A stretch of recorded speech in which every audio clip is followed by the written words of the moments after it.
News orbit 24x7 চ্যানেলে আপনাদের স্বাগত জানাই। এই মুহূর্তে আমি দাঁড়িয়ে রয়েছি ঠিক সেই পয়েন্টটিতে যেখানে শনিবার এই পুরুলিয়া স্টেশনের প্রবেশ পথে সংযুক্ত করা হয়েছিল ডবল লাইনকে। এটি হচ্ছে এক্কেবারে সেই পয়েন্ট যেটি শনিবার আমাদের এই চ্যানেলে দেখানো হয়েছিল। পুরুলিয়ার 3 দিন ধরে এখানে প্রি নন ইন্টারলকিং এবং 22শে মার্চ অর্থাৎ শনিবার সেদিন গোটা দিনটাই ছিল নন ইন্টারলকিং।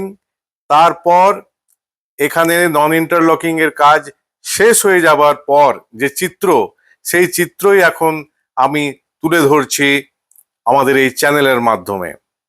আপনারা দেখতে পাচ্ছেন যে কিভাবে এখনকার পরিস্থিতিতে কাজ চলছে।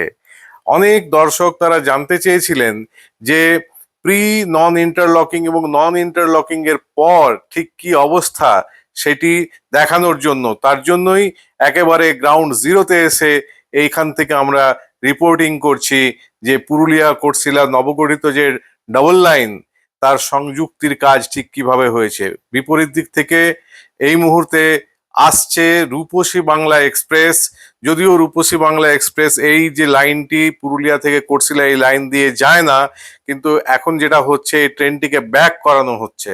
অর্থাৎ হাওড়া থেকে পুরুলিয়া রূপসী বাংলা 4 নম্বর প্ল্যাটফর্মে এসে থেমেছিল, তারপরে সেটি ইঞ্জিন রিভার্স হয় এবং পুরো ট্রেনটিকে আবার ব্যাক করে নিয়ে এসে এটিকে 1 নম্বর প্ল্যাটফর্মে ঢোকানো হবে। এই মুহূর্তে আমরা দেখতে পাচ্ছি যে ঠিক যেখানে জাংশন পয়েন্টটি করা হয়েছে, পুরুলিয়ার যে পুরনো রেল লাইন যেটি রয়েছে পুরুলিয়া থেকে কোটশিলা, সেই রেল লাইনের সঙ্গে নতুন ডাবল লাইনের যে সংযোগ, সেখান দিয়ে রূপসী বাংলা এক্সপ্রেস যাচ্ছে এবং অন্যদিকে যেটি আদ্রা থেকে পুরুলিয়ার ডাবল লাইন, সেখানে দাঁড়িয়ে রয়েছে খড়গপুর হাটিয়া এক্সপ্রেস।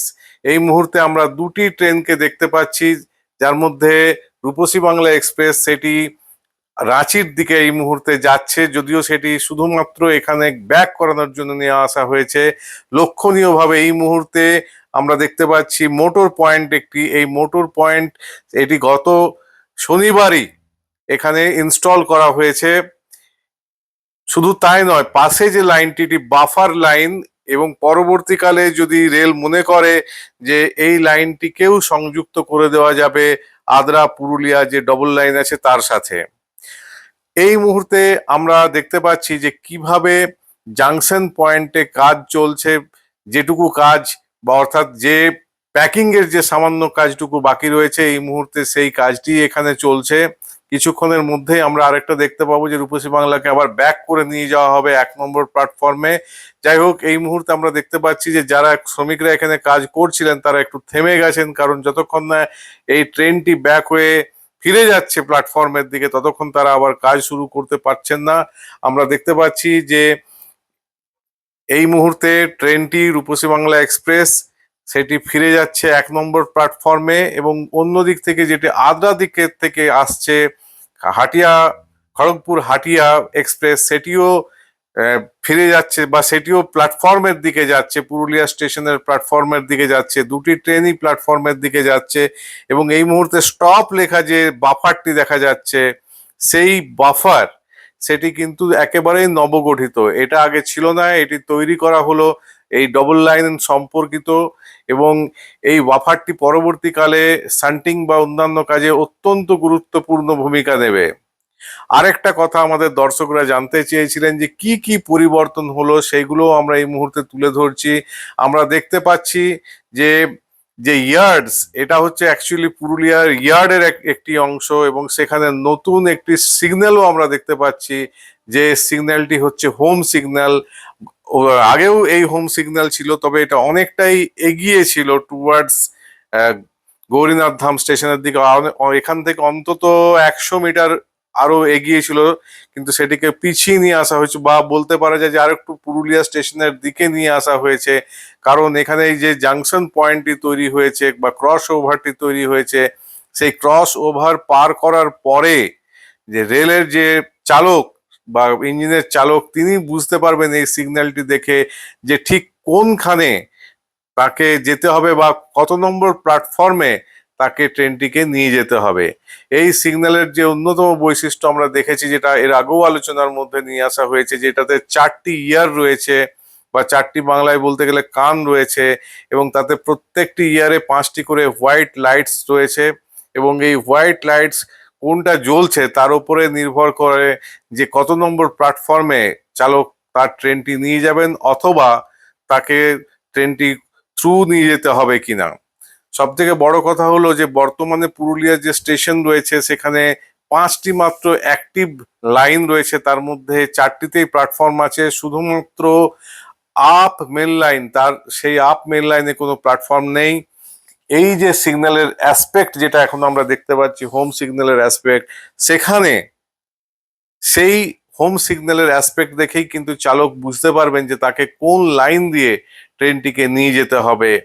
এবং এই যে অ্যাসপেক্ট এখানে আমরা দেখতে পাচ্ছি যে ডবল অ্যাসপেক্ট সিগন্যাল একটা রয়েছে, এই মুহূর্তে রেড লাইট জ্বলছে, তাতে এখানে হয় রেড নতুবা ইয়েলো জ্বলবে।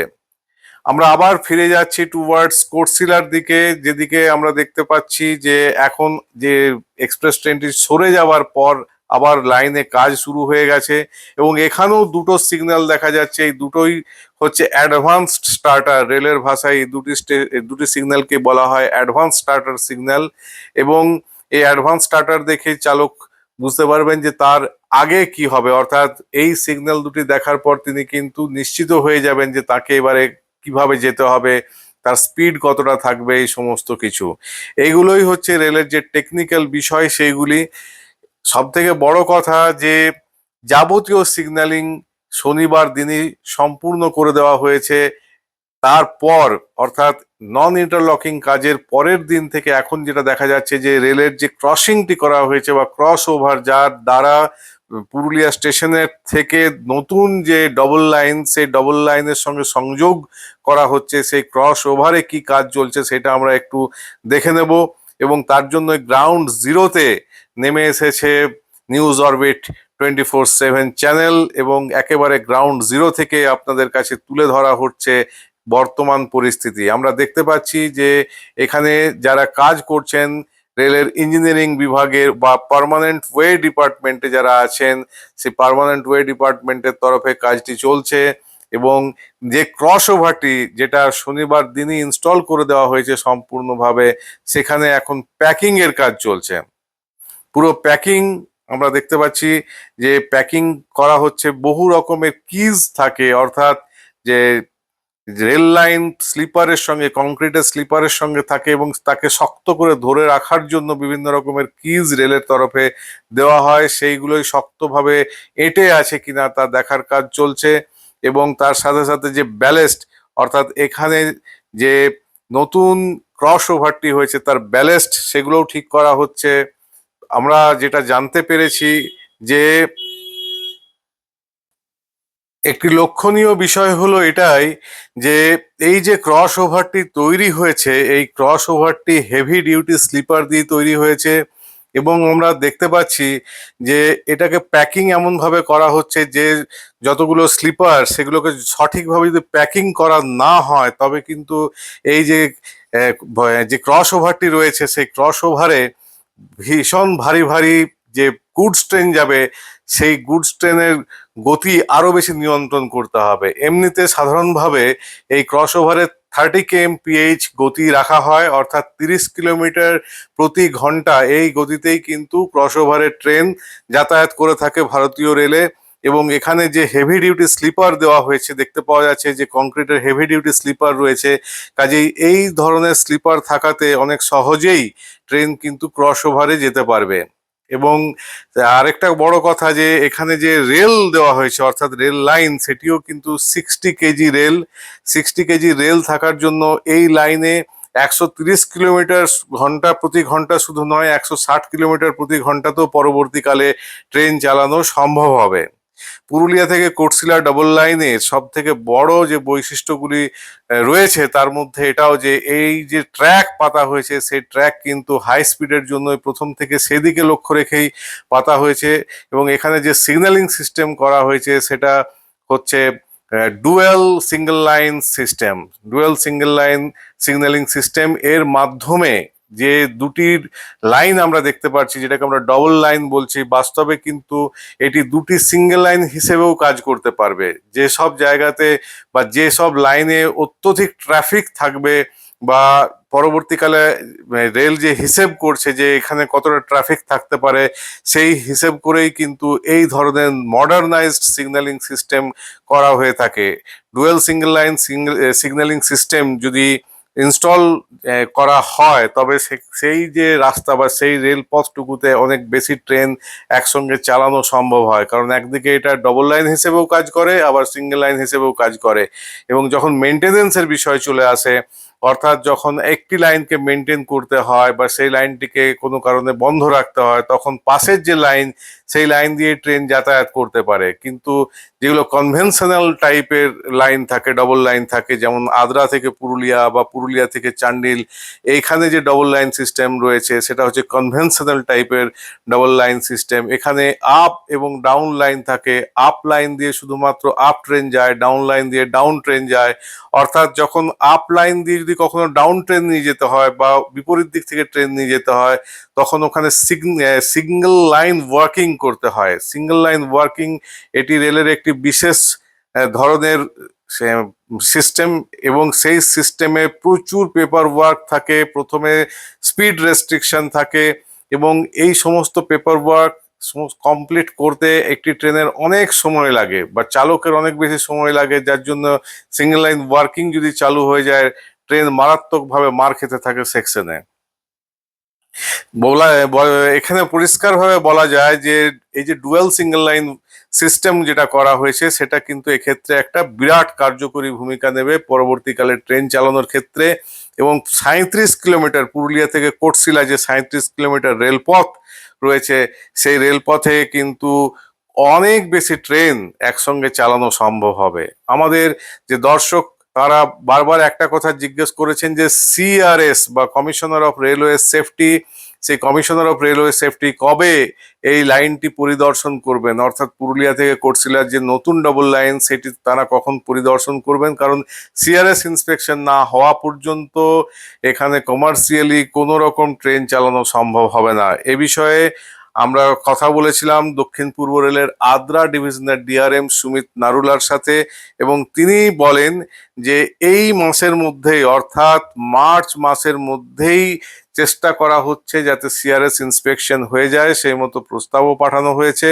এবারে সিআরএস ইন্সপেকশনের পর এই যে 37 কিলোমিটার রেলপথ রয়েছে, সেই রেলপথের বিভিন্ন জায়গাতে সিআরএস যে সমস্ত কিছু দেখবেন, তার পরিপ্রেক্ষিতে তিনি নোটিফিকেশন জারি করবেন এবং তিনি বিভিন্ন রকমের নির্দেশ দেবেন রেলকে, যে কোনখানে গতি কতটা করতে হবে, কোনখানে আরো কি কি করতে হবে, এবং পার্মানেন্ট স্পিড রেস্ট্রিকশন, এগুলোও কিন্তু তারপর ঠিক হয়ে যাবে। অর্থাৎ নবগঠিত যে ডবল লাইন, তাতে কোথায় কতটা গতিতে ট্রেন চালাতে হবে, মালগাড়ি এবং প্যাসেঞ্জার বা এক্সপ্রেস কোনটার গতি কত থাকবে, এই সমস্ত কিছু গুরুত্বপূর্ণ বিষয়গুলি সিআরএস এর নোট থেকে চলে আসবে, এবং তারই পরিপ্রেক্ষিতে কিন্তু পার্মানেন্টলি সেই সমস্তগুলোকে মেনে চলা হবে। আমরা দেখতে পাচ্ছি যে পুরনো যে রেলওয়ে মাস্ট ছিল বা ওভারহেড তার ছিল, তার লাগানো ছিল, সেই সমস্ত মাস্টগুলোকে, সেই সমস্ত পোলগুলোকে আনইনস্টল করে দেওয়া হয়েছে। এবং পুরুলিয়ার দিকে আমরা এখন দেখতে পাচ্ছি পুরনো যে লাইনটি সেটি রয়ে গেছে, এটির মাধ্যমেই এখন ট্রেন পুরুলিয়া স্টেশনে ঢুকবে। পরবর্তীকালে ইয়ার্ডে কাজ শুরু হবার পর আবার নতুন করে অনেক তথ্য পাওয়া যাবে, ট্রেনের গতিও বাড়বে। আপনারা এই চ্যানেলকে দেখুন এবং আরো বেশি করে শেয়ার করুন, এটাই আমাদের প্রার্থনা। ধন্যবাদ।